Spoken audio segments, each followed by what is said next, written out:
What's up with it, bro? Not much, man. How you doing, bro? I'm doing good, and you? Yeah, I'm great, bro. Yeah. Introduce yourself, man. Let people know who you are. My name is Andre Johnson, man. Also known as Dre Day Tv, comedian from St. Louis. Yeah. Now, I guess get to know you a little more. Yeah. What part of St. Louis did you grow up in? Spanish Lake. Okay, Lake. Yeah. Kirby. It's a Kirby, stuff like that. Bro. Okay. Kirby, Larimore, all that. Yeah, I'm familiar somewhat with the area, the streets anyway, like, see the signs, but that's the new north side, man. Yeah. We got out of there. I got out of there, man, before my mom moved us out of there before it got too bad, because she seen how it was going, but yeah. Yeah. How would you describe it? Yes, the moment you lived in Stress, like, how would you describe growing up out there? I mean, I seen the transition from like dudes we grew up with and stuff like that. I seen once we started to get older, because we was all cool with them, but then I started to see as we got older, everybody transitioned to the gangs, Black Mob, all that. So I seen it start getting, like that before we left. Yeah. What school did you go to?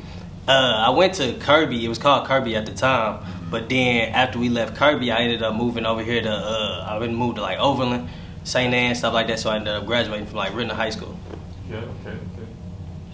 Did you pursue college or anything after that? Yeah, I went to two JUCOs, played basketball there, Highland, and then Fort Scott, both in Kansas. Okay. So you played basketball, did you get a scholarship? No, I was a walk-on. I walked on, but before I even got the scholarship, I had to leave school because I couldn't pay for it. It was all on me to pay for the schooling. Gotcha.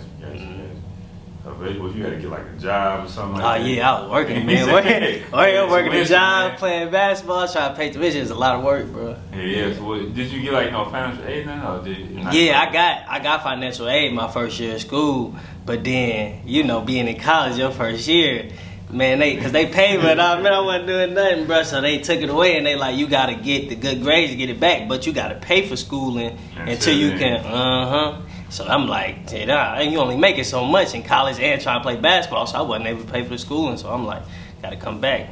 Yeah. You said that first year, I remember my first year, I went to Forest Park Community College. Oh, yeah. But my first year, college, I got that money. That's a lot of people. You get that bread and leave. A lot of people. For real. But how would you describe, I guess, your household, like with your parents? My parents were strict, man. They was real strict, so they ain't never let us like really do too much. So that's why, like, when I was 17, I got kicked out the crib, like high school, my senior year, because I was on some stuff like, man, I'm growing up, like, y'all got us, trapped in the house. I'm trying to get out. My mama like, nah, you think you grown, get out. So, but it worked out for me because that made me grow up even 10 times faster. I'm like, all right, I got to figure out everything on my own. It's what I needed really to, grow. You have any brothers or sisters? Yeah, I got a twin brother. I actually got a twin brother. I got a big brother. I got two little sisters too. Okay. You say you got a big brother? Yeah, I got an older brother too. Okay. How big of a difference is between your age? He like 2 years older than me. Okay, so y'all probably, especially, being the younger brother, probably fighting all type of shit probably. Nah, me and the fighting really came from me and my twin. We was. You got a twin? Yeah, I got a twin brother too. I got a twin brother, then an older brother. Me and my twin was the one that used to always be out. But now we locked in, we good. Now that's when we was younger, bro. We had to squash that. Yeah. Now, when exactly did you start to, I guess, make comedy or start to take it serious anyway? Well, I started taking serious, honestly. I just started taking serious probably about 2 years ago. And it's crazy because I've been doing comedy. Like, me and my friends coming out of high school, we had 70,000 subscribers on YouTube. So I would go to college. Even when I went to college, people would see me, bro, you YouTube famous, you done. Nah, bro, I ain't really fuck. Even when I moved back to St. Louis, people would see me out and be like, bro, I know you and your friends on YouTube. I actually take pictures. I'm like, it wasn't honestly until I reached like 25, 26.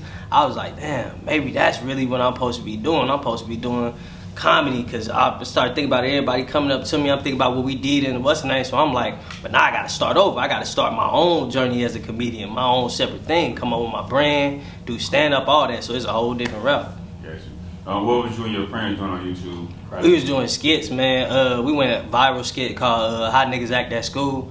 That hit 1 million views. We got suspended for that and everything. They made us delete the video. Damn. Yeah, it was crazy. But we graduated high school, re-uploaded the video, hit 1 million views. But even before then, I just was a person that I ain't even understand I was supposed to be making content. My big brother posted a video of me on YouTube, on his YouTube page. I'm like, record this. I'm finna do a little scene where I play an uncle, and it hit 500,000 views.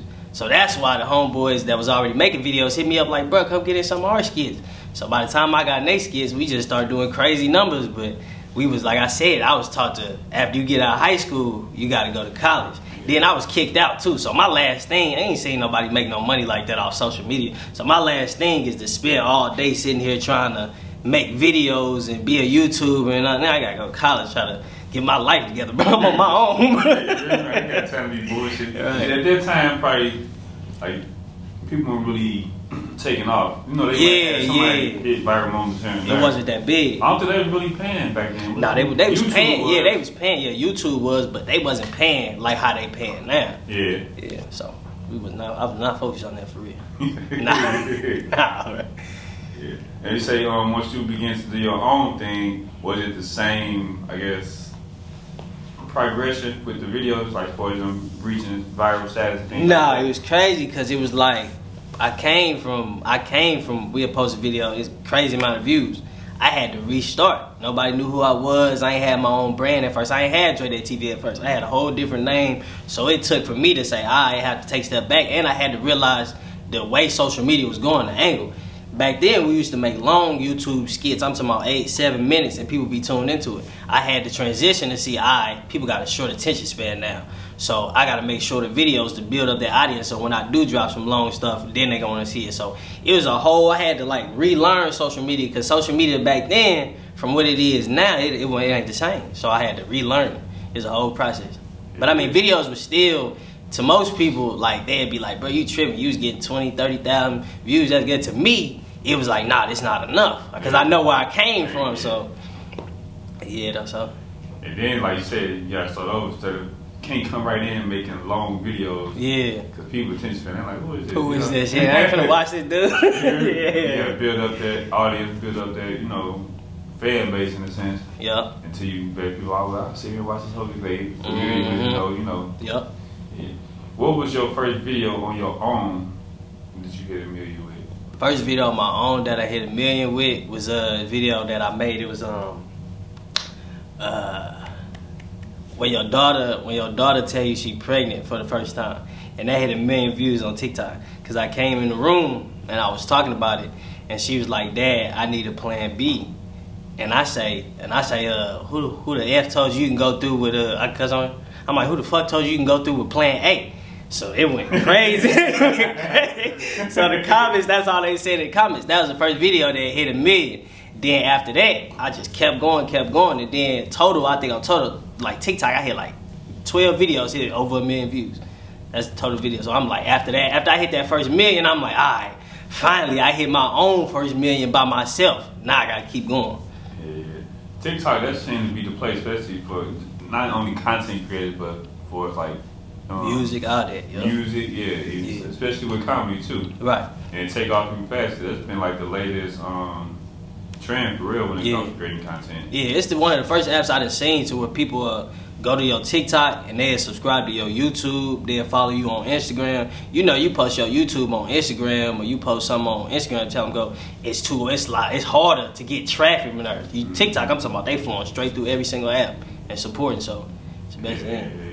Yeah, it's not, it spreads fast. I don't think about TikTok. It's very strict, man. The violations, man, the content is a lot straight, and it's like they don't even sometimes even tell you what you violated for. You know what I'm saying? Certain stuff. Like I had a video that it kind of did numbers in St. Louis. It was like how St. Louis dudes be when the girl turned them down. So I'm talking to nobody. This is all my voice of them. TikTok give me a violation, say bullying harassment. Cause I'm flaming the girl. I'm like, yo, it ain't nobody on the screen, bro. It's just me, bro. So, yeah, them content violations crazy on TikTok. So you let shadow ban you quick. You can't Like I see like a lot of you got cursing stuff in it, but Yeah. it's for them to have numbers because sometimes they don't be sharing them with their PFP. That's what it is. Yeah, For You page, FYP. Yeah, FYP. But it's crazy though. That's why I said like I knew my time was running out because I'm talking about all my videos got cousins. So I'm like for them to even keep pushing it like that. But it be the fans too though. Like TikTok can't stop you for real if your fan base really engaged in your content. You don't even need the For You page, but once you get that fan base, they tuned in, they waiting for the next video. So, but to start off, you do need that For You page though. Yeah, now you like you said, you before the camera kind of talked about it, but you were going through like the I guess the appeal stage for the get your page appeal back. stage, yep. And shit, you had what 68,000? Yeah, 680,000. Yeah, 680,000. So I'm going through the appeal process to get it back. But crazy thing is, like, me and my fans, we prepared for this already. Because I seen how many content violations they was giving me. And I'm like, all right, when y'all decide we done with this creator, I'm like, I need a backup. So I had been told my fans, go follow my backup account, stuff like that. So that's already at 20K. So I'm like, it's going to be hard to get back to that 700K I was finna hit. But I'm like, at least I got a starting point to, you know what I mean, hit it. So yeah, I seen somebody else hit their page too, and they ended up getting it back. Yeah, They like got 100K or something like that, and I think they got either they got it back or they got back up close to 100K now. yeah. So yeah, how did that feel though? It's like to get that like was it notification like what? Yeah, it messed me up, bro. Cause it messed me up, bro. Cause I had got good news, bro. Cause they doing a STL award show here in St. Louis, and I got voted top 5 best nominee, you know, best comedian. So I get that news. I post something, I take a nap, wake up, and then hop on TikTok. Like, Say I'm bad. I'm like, damn. I'm like, damn, good news, bad news. But it come with it, man. I'm just like, my thing be whenever something bad happens, I just try to make a joke out of it, try to bring the comedy out of it. Because if you sit there and dwell on it, you're going to get stressed out, bro. You'll be stuck, man. You'll be stuck, man. I'm like, you got to think about how to move past this, or whatever it is. So that's what I be on. And do you know any other nominees? Nah, I don't know none of the nominees personally. I be in my own lane with the comedy thing, man. I know a couple comedians here, but I don't really know nobody like personally. Yeah. Do you who like I don't want you to forget anybody. I don't want you to name anybody, but anyway, are you open to working with other comedians? Like, Yeah, definitely. Like early in my comedy career, like when I first started off in St. Louis, I was trying to work with, you know what I mean, comedians and do certain stuff. But it's so crazy though, cause I message people, bruh, and they open my messages, not reply, try to play it like, you know what I mean? Like, I'm a little dog in this comedy stuff, but I'm like, bruh, y'all just don't know. I've been doing this. I'm just jumping because they see my page. My page only had like 2,000 followers at first. So they looking at me like, who is this dude, man?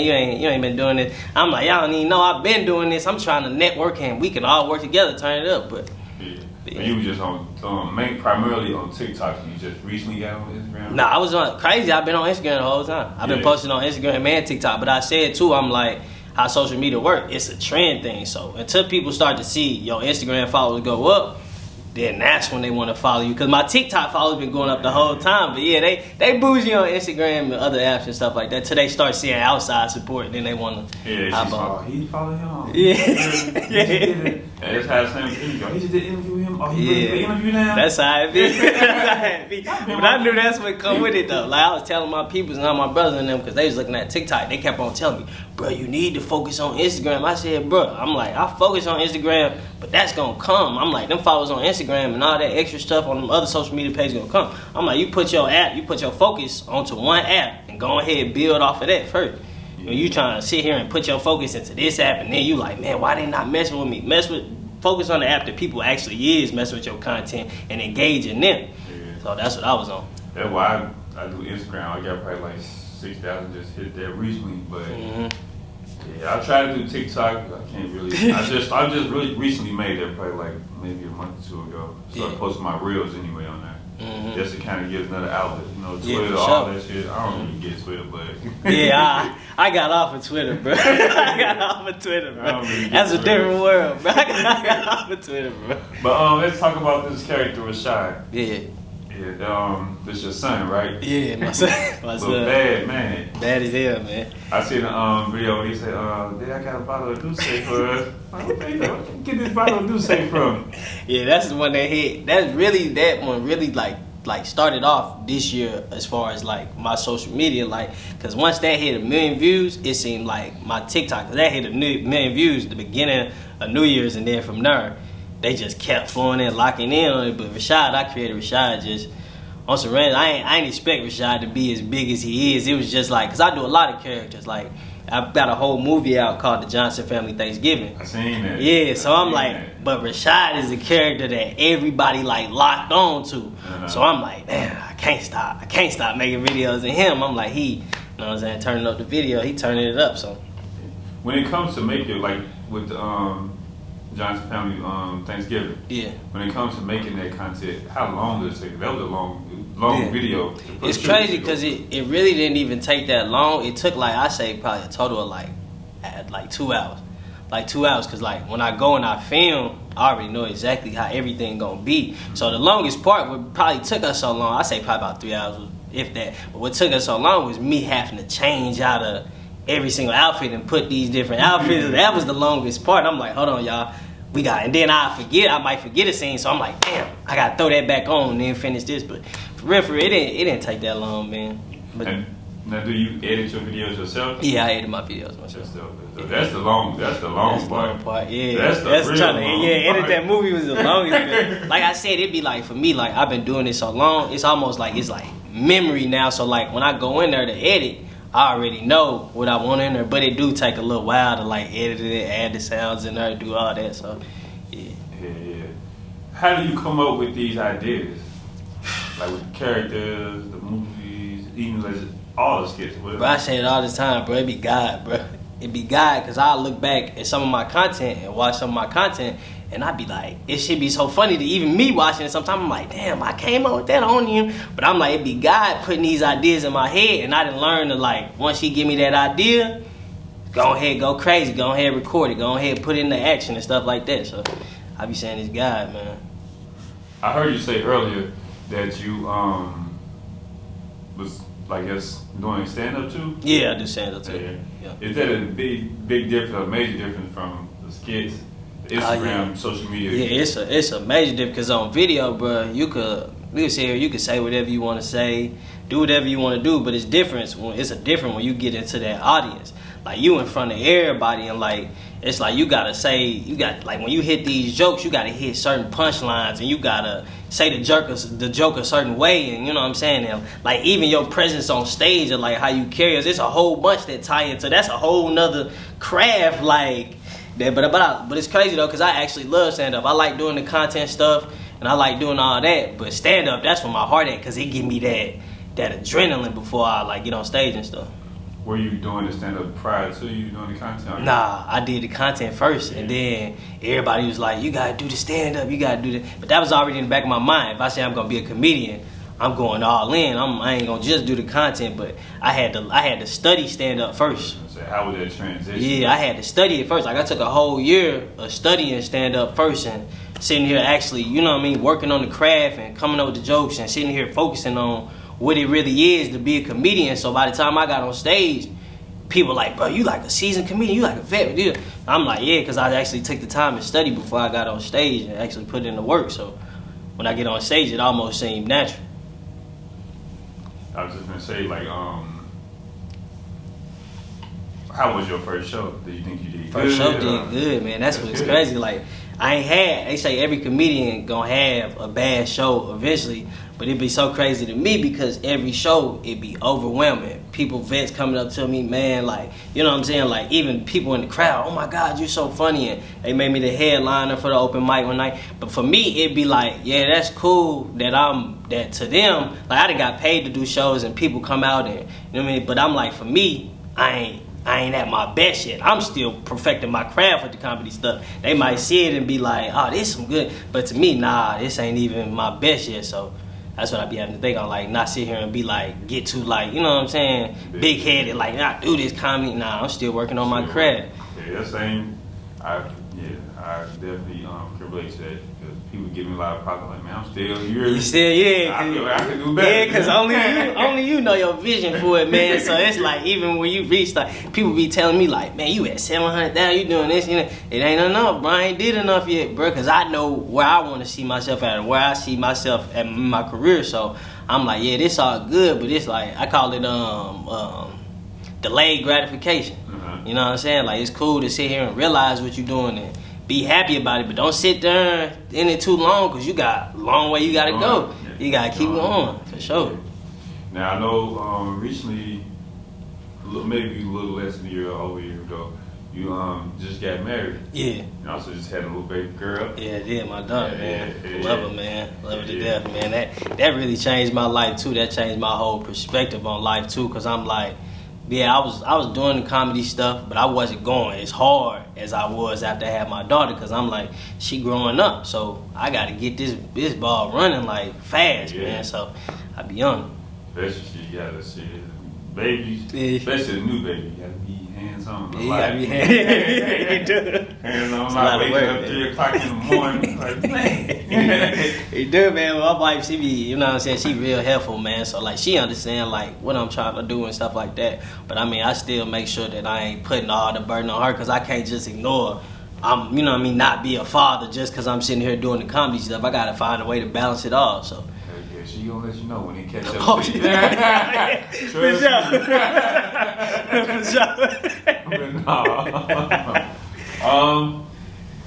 You're doing a lot of big things out here in the city, man. Like I said, not just in the city, but, you know, throughout the world, shit. Yeah, for sure. With your career. Say, you got the awards coming up soon. Yeah. What are the plans you got in store for the rest of the year? We about to start filming this Rashad movie. I told my fans about that, so they know that's on the way. Really, the Rashad movie, and go ahead, really lock in. I got the content, but really lock in on stand up too, because I gotta show St. Louis too, though. Like, it's not just the comedy and the content that I do it. I'm like a comedian, and sometimes they'll forget that. If you ain't on stage and you ain't there, think, oh, you just a skit dude, just be making videos. Nah, bro, I'm a comedian, so. That's really the plans for the year, man. Just stay locked in on Dre Day TV, grow the brand and stuff like that, and then knock out this Rashad movie, man. Definitely. Do you have any last words you'd like to share? Last words, man. Just stay tuned in to Dre Day TV, man. Lock in with me. I'm coming. I'm St. Louis. I'm here. I ain't gonna lie to y'all. I'm here, man. So I'm doing what I gotta do. It's Dre Day TV. Yeah, appreciate the time. Sure, I appreciate you, man.